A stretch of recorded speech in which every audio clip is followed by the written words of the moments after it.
હું કમલેશ છું. હું 23 વર્ષનો છું. મારી પાસે સુંદર દેખાવડું શરીર છે. મારી કાકીનું નામ અંજના છે. તેની ઉંમર 25 વર્ષની છે. તે ખૂબ જ સુંદર અને અદ્ભુત આકૃતિ છે. હું ઘણા સમયથી મિત્રો વચ્ચે મજેદાર વાર્તાઓ વાંચું છું. તે વાંચીને ખૂબ જ મજા આવે છે. લગભગ 2 વર્ષ પહેલાં આ ઘટના બની હતી. હું એક ખૂબ મોટી ફાર્માસ્યુટિકલ કંપનીમાં કામ કરું છું. તેથી મારે આખા શહેરમાં ડૉક્ટર અને મેડિકલ સ્ટોર પર જવું પડે છે. અને આ શહેરમાં મારા મામાનું ઘર મારા ઘરથી 25 કિલોમીટરના અંતરે છે.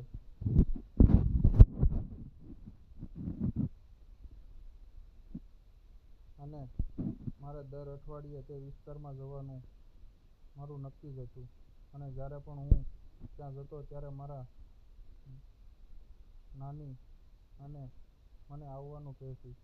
એકવાર જ્યારે હું ત્યાં ગયો ત્યારે મેં જોયું કે મારા નાના હંમેશની જેમ ખેતરમાં હતા અને મારી નાની તબિયત સારી હતી. તેથી મારી માતાને ફોન કર્યો અને મને તેમની ત્યાં રહેવાનું કહ્યું. હું મારા નાનીને ઘરે રોકાયો. નાની તે સમયે પથારી પર પડી હતી કારણ કે તે સમયે તેને ખૂબ જ તાવ આવતો હતો અને ઠંડીની મોસમ પણ હતી. પછી મારી નાનીએ મારી માસીને કહ્યું કે જલ્દીથી જમવાનું તૈયાર કર અને હાટુએ ખવડાવ. મને ખબર નથી કે તે કેટલા સમયથી ભૂખ્યો અને તરસ્યો ઘર છોડીને ગયો હશે. તેથી મારી માસી ઝડપથી રસોઈ કરવા લાગ્યા. હું પણ તેની સાથે બેસી ગયો. આંટી તે સમયે રોટલી બનાવતી હતી. હું તેની સાથે કંઈકની વાત કરતો હતો. આંટીએ તે સમયે સલવાર કમીઝ પહેર્યો હતો. તેમાં મિત્રો હું તે માસી બરાબર સામે બેઠો હતો. પછી અચાનક મારી નજર આંટી પડદા પર પડી. જે જગ્યાએ ફાટેલી હતી તેના દ્વારા અંદરની મધ ભરેલી મટકી સ્પષ્ટ જોઈ શકતો હતો. અને જોયું કે મટકી ઉપર કંઈ પણ થાકેલ ન હતું.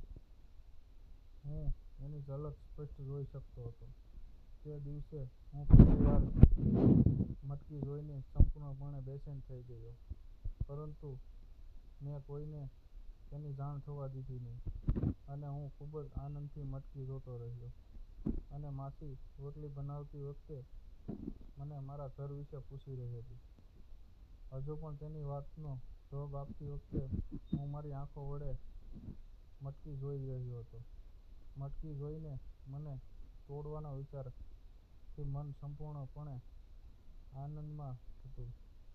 અને વધુ મજા લેવા માટે મેં માસીને કહ્યું, તમે રોટલી બનાવતા હોવાથી હું પણ અહીં બેસીને ભોજન કરીશ. પછી માસીએ મને હા પાડી અને ત્યાં જ મને થાળીમાં ખાવાનું આપ્યું. અને મેં ધીમે ધીમે ખાવાનું શરૂ કર્યું. જેના કારણે મને લાંબા સમય સુધી મટકી જોવાનો મોકો મળ્યો. અને મારું એ બહાનું પણ કામ આવ્યું. અને ઘણા સમય સુધી હું ત્યાં જ તેની સાથે બેસીને ખોરાક ખાતો રહ્યો. અને તેની મને મજા આવી. અને મને ખાવા કરતાં મટકી જોવામાં વધુ રસ હતો. પછી થોડીવાર પછી માસી ઊભી થઈ અને દાદીમાને ખાવાનું આપવા ગઈ. અને જલ્દી જમ્યા પછી હાથ ધોઈને હું ત્યાં નાની પાસે આવી ગયો. નાનીએ જ્યારે માસીને પહેલા માળે બાજુના રૂમમાં મારા સૂવાની વ્યવસ્થા કરવા કહ્યું ત્યારે મારું હૃદય આનંદથી નાચી ઉઠ્યું. મેં મનમાં વિચાર્યું કે આજે રાત્રે હું માસી સાથે ઘણી વાર વાત કરીશ. અને જો તક મળશે તો હું મટકી પણ નજીકથી જોઈશ. અને પછી નાનીને સૂવા માટે મૂકી ને અમે ઉપરના માળે ગયા. પછી માસીએ મને પૂછ્યું કે વધુ જણાવો, તમારી હાલત કેવી છે? તે સમયે જ પથારી પણ બનાવી રહી મને તેની પથારી બતાવી રહી હતી અને મને ક્રૂરતાથી પૂછી રહી હતી, તારી શું હાલત છે? મેં જરા વિચારો કે એ વખતે મારી હાલત કેવી હશે.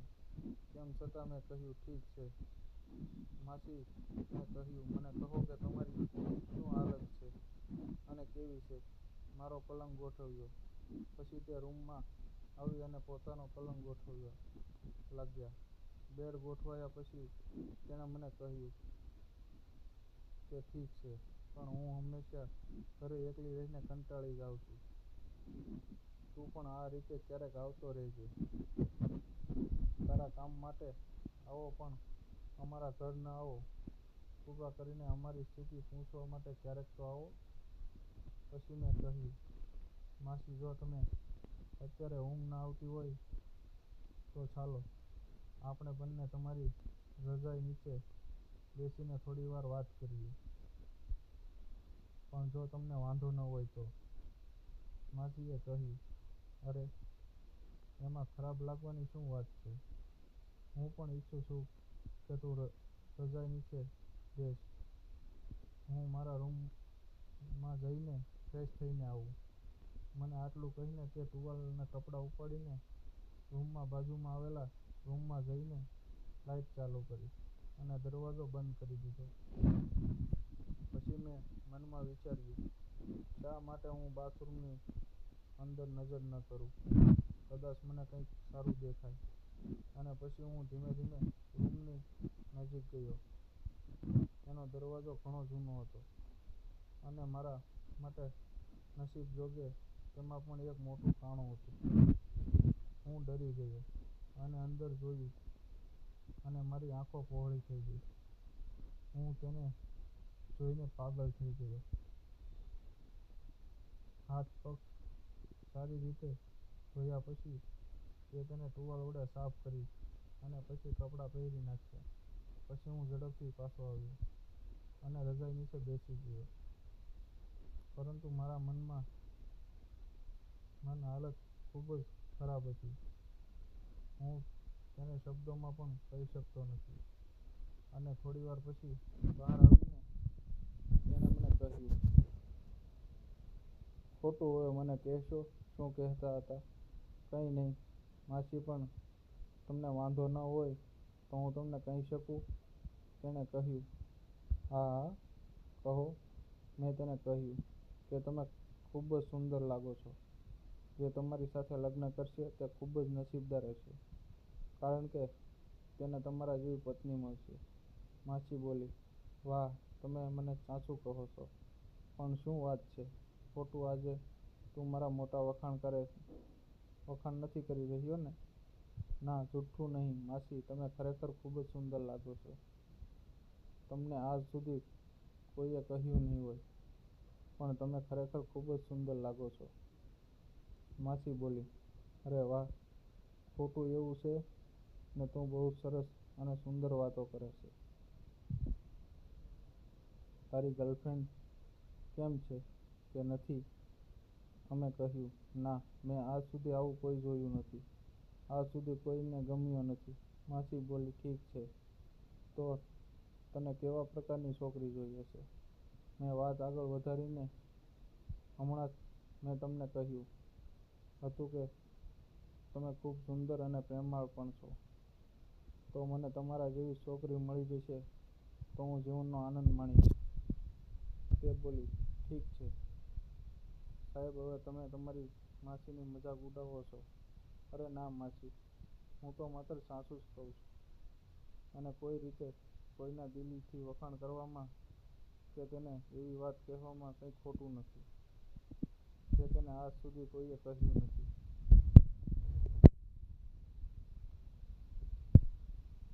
માસી બોલી, ઠીક છે, તેનો અર્થ એ છે કે તમે મને ખૂબ જ પસંદ કરો છો?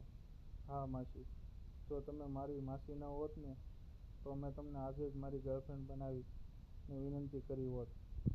તો મને કહે કે તમને કેવો બોયફ્રેન્ડ જોઈએ છે? માસીએ કહ્યું, ચાલ જવા દે અને બીજી કોઈ વાત કર.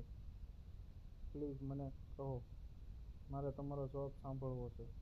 તો તેણે કહ્યું, ઠીક છે, હું તને કહી દઉં કે મને પણ તારા જેવો સાચો અને જવાબદાર બોયફ્રેન્ડ જોઈએ છે. ભલે તેનો રંગ કાળો હોય, તે હંમેશા મારી સાથે મીઠી મીઠી વાત કરે અને જે હંમેશા મને ખૂબ પ્રેમ કરે. ખરેખર માસી, હું તમને આટલો બધો ગમું છું? માસીએ કહ્યું, હા, મને તું ખૂબ જ ગમે છે.